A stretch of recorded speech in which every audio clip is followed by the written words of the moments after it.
Hello. सभी साथियों को अनुज का प्यार भरा नमस्कार। आज हम इस वीडियो में आपसे बात करेंगे बहुत ही इम्पोर्टेंट और वो पॉइंट जो आपके टच में कम आते हैं उनसे रिलेटेड आर्थो और पैरा हाइड्रोजन के बारे में। आर्थो हाइड्रोजन पैरा हाइड्रोजन क्या होते हैं, पहले तो हमें ये जानना चाहिए। देखिए, आर्थो और पैरा हाइड्रोजन की अगर मैं बात करता हूँ तो पहले मैं डायग्राम ड्रॉ कर लेता हूँ और डायग्राम से आपको बताने की कोशिश करूंगा कि आखिरकार आर्थो पैरा हाइड्रोजन क्या होते हैं। मैंने ये 2 सर्किल ड्रॉ किए, ठीक है। एक सर्किल ये हो गया, मैं पहले 4 सर्किल ड्रॉ कर लेता हूँ। उसके बाद जो है फिर आपसे बात करता हूँ इस मुद्दे पर कि आखिरकार हमें करना क्या है, ठीक है ना। भाई, घूमोगे नहीं क्या? चलिए, एक सर्किल मैंने ये ड्रॉ कर लिया, दूसरा सर्किल यहीं से ड्रॉ करता हूं।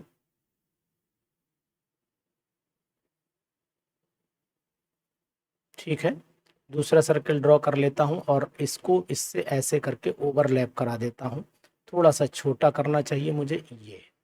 तो ये हमारा एक हाइड्रोजन का सेट हो गया। ठीक है, दूसरा ड्रॉ कर लेता हूं। अब दूसरा ड्रॉ करता हूं, यहाँ पर देखो बहुत ही आपको समझाने की कोशिश करूंगा। प्यारा सा टॉपिक है और इम्पोर्टेंट टॉपिक है, इसलिए पूरी ताकत भी लगाऊंगा समझाने के लिए। ये मैंने दोनों हाइड्रोजन साहब ले लिए, ठीक है ना, क्लियर। अब क्या बताने की कोशिश कर रहा हूँ कि भैया हाइड्रोजन में प्रोटॉन तो होता ही है, तो यहाँ मैंने न्यूक्लियस पर प्रोटॉन लिख दिया, यहाँ पर भी मैंने न्यूक्लियस पर प्रोटॉन लिख दिया। ये एक मॉलिक्यूल, ये दूसरा मॉलिक्यूल, और एक मॉलिक्यूल में 2 हाइड्रोजन एटम होते हैं, आपको पता है। इसमें ये इलेक्ट्रॉन भैया अंदर घूमते ही रहते हैं। लेकिन आपको एक जानकारी दे देता हूं कि इलेक्ट्रॉन हमेशा एक दूसरे की अपोजिट स्पिन पर होंगे। मतलब अगर ये इलेक्ट्रॉन ऐसा होगा तो ये 100% ऐसा होगा, क्योंकि ये पूरा H और H मॉलिक्यूल मतलब H2 मॉलिक्यूल है। ठीक है, अगर यहाँ पर भी इलेक्ट्रॉन इस डायरेक्शन में है तो दूसरे वाले में इलेक्ट्रॉन हमेशा हमेशा इक्वल एंड अपोजिट होंगे, नंबर इक्वल होगा और स्पिन उनका अपोजिट होगा। इस बात का आपको ध्यान देना पड़ेगा, बहुत ही इंपॉर्टेंट। इसको मैं आर्थो हाइड्रोजन इसलिए बोल सकता हूं, पहले तो मैं आपको बता देता हूं कि जब स्पिन प्रोटॉन का सेम ही डायरेक्शन में हो, जैसे कहने का तात्पर्य ये भी क्लॉकवाइज स्पिन कर रहा हो, प्रोटॉन मतलब न्यूक्लियस, और ये भी स्पिन क्लॉकवाइज कर रहा हो, तो मतलब ये हो जाएगा आपका ऑर्थो हाइड्रोजन। क्या हो जाएगा भैया? ये ऑर्थो हाइड्रोजन हो जाएगा। तो अगर आपसे कोई पूछता है कि व्हाट इज ऑर्थो हाइड्रोजन, तो बताना कि ऑर्थो हाइड्रोजन वो हाइड्रोजन होते हैं जिसके दोनों हाइड्रोजन एटम के न्यूक्लियाई यानी प्रोटॉन्स सिमिलर डायरेक्शन में स्पिन कर रहे हूं, तो आर्थो हो गया। अब अगर मैं यहाँ पर बात कर रहा हूं तो यहाँ पर भी हाइड्रोजन एटम है, यानी कि H2 मॉलिक्यूल है। और अगर मैं इसकी ड्राइंग करता हूं, कहने का तात्पर्य ये है, यहाँ पर पहले लिख देता हूं पैरा हाइड्रोजन। अब ये पैरा हाइड्रोजन जो होगा बेटा, इसकी खास बात ये है कि इसका स्पिन अगर क्लॉकवाइज है तो इसका स्पिन एंटी क्लॉकवाइज चलेगा। ये क्लॉकवाइज हो रहा है, ये एंटी क्लॉकवाइज स्पिन हो रहा है, ध्यान दो, है ना। ये चीज ध्यान देना पड़ेगी आपको। तो ओवरऑल कहने का मीनिंग ये है कि जो इलेक्ट्रॉन है इसका स्पिन मैंने ऐसे दिखाया है, मतलब ये स्पिन अगर आप क्लॉक बाई, ये अगर मान लो ये दिखाओगे स्पिन, ये इलेक्ट्रॉन का स्पिन है, चलो वहां दिखाना ही बेकार हो जाएगा, नहीं कन्फ्यूजन बन जाएगा आपको। तो अगर ऑर्थो हाइड्रोजन यहाँ पर लिख देता हूँ बहुत कायदे से, और ये पीडीएफ आपको अटैचमेंट में मिलेगी, डाउनलोड कर लीजिएगा, ठीक है। When the spin off when the spin of both the nucleus both the nuclei कर दो, न्यूक्लियाई मतलब प्रोटॉन्स ऑफ, भाई न्यूट्रॉन तो होता नहीं, both the nuclei of hydrogen atom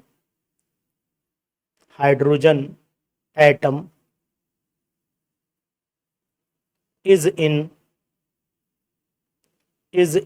similar direction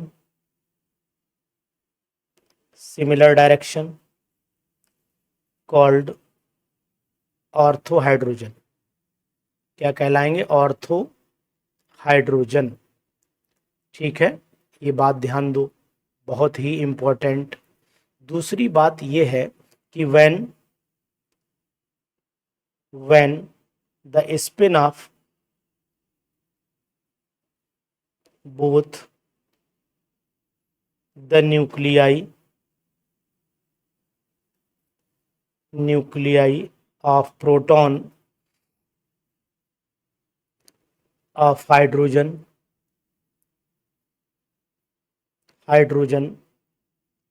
atom is in opposite direction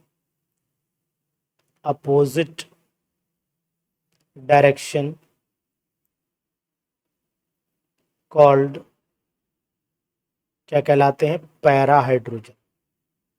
क्या कहलाएगा? Para hydrogen. ठीक है, ये बात आप ध्यान दो।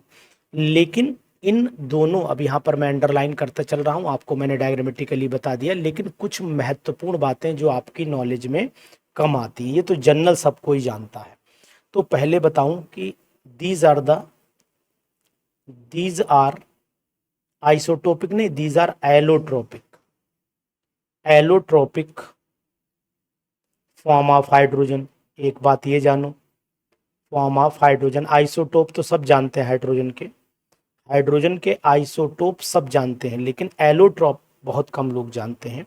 एलोट्रॉपिक फॉर्म ऑफ हाइड्रोजन, एक बात ये ध्यान दीजिएगा, इनकी केमिकल प्रॉपर्टीज सेम होती हैं, लेकिन बॉइलिंग पॉइंट, थर्मल कंडक्टिविटीज ये सब अलग होती है ना, ये बात ध्यान देना। दूसरी बात ये है कि पैरा हाइड्रोजन जो होता है, para hydrogen is more stable, question है ये, more stable then ortho hydrogen. Para hydrogen ज़्यादा स्टेबल होता है ऑर्थो हाइड्रोजन के कंपैरिजन में। ठीक है, और जो अगर मैं आपसे ये कहना चाहूँ कि जनरली जो कॉमन हाइड्रोजन होता है, नॉर्मल हाइड्रोजन जो आपके पास होता है, इसमें परसेंटेज किसकी कितनी होती है, तो यहाँ लिख देता हूँ, इन नॉर्मल हाइड्रोजन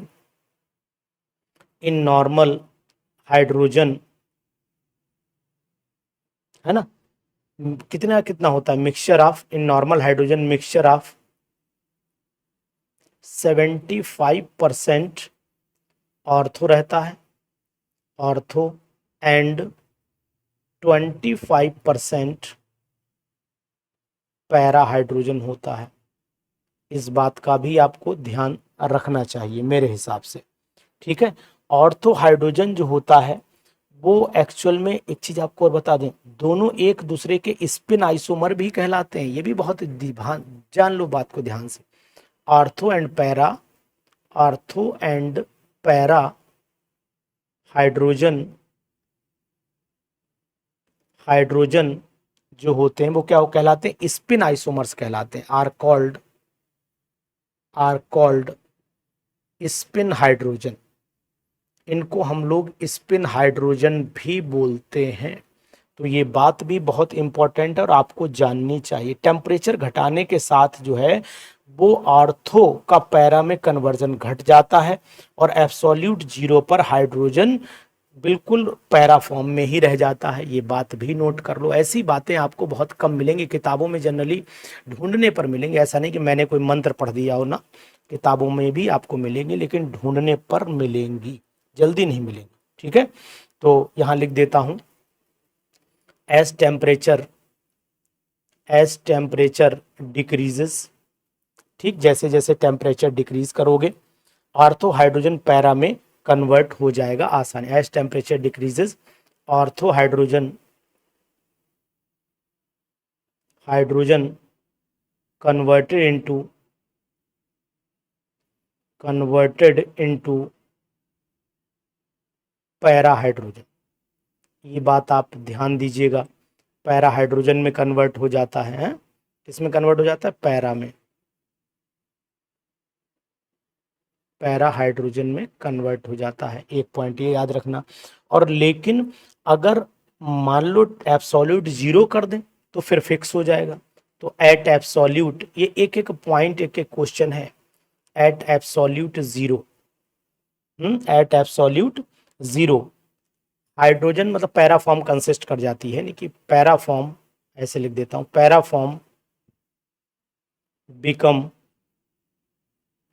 कांस्टेंट। पैराफॉर्म जो होती है वो कांस्टेंट हो जाती है, इस बात का भी आपको विशेष ध्यान देना पड़ेगा।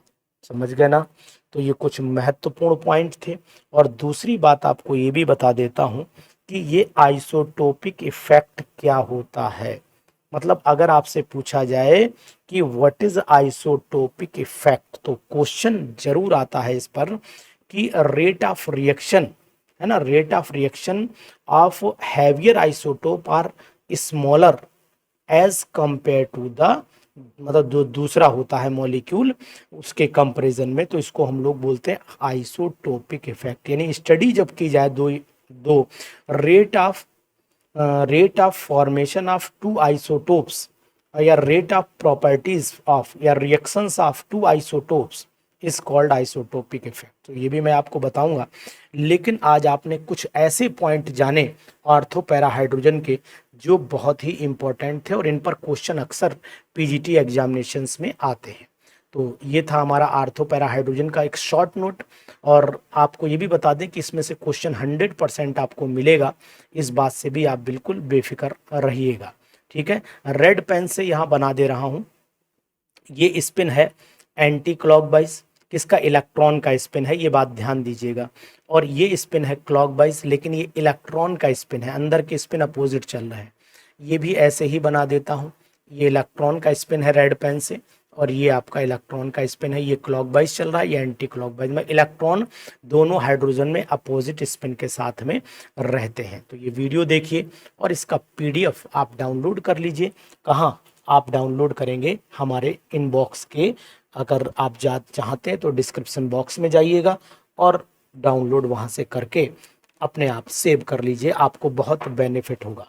तो ऐसी वीडियोस के लिए, लगातार पीजीटी के एक स्टैंडर्ड मटेरियल के लिए अगर आप चाहते हैं तो फिर हमारे इस चैनल को सब्सक्राइब कर लीजिए, क्योंकि ये चैनल आपको सिलेक्शन दिलाएगा, ये चैनल आपको आपके उद्देश्य को पूरा करने में पूरी मदद करेगा जैसा कि अब तक की लगातार लोग सेलेक्ट होते आए हैं और आप भी सेलेक्ट होंगे। अगर बिहार फेज 2 की तैयारी करनी है तो बिहार फेज 2 के लिए हमारा बैच चल रहा है, उसको आप परचेज कर सकते हैं। Thank you, have a nice day.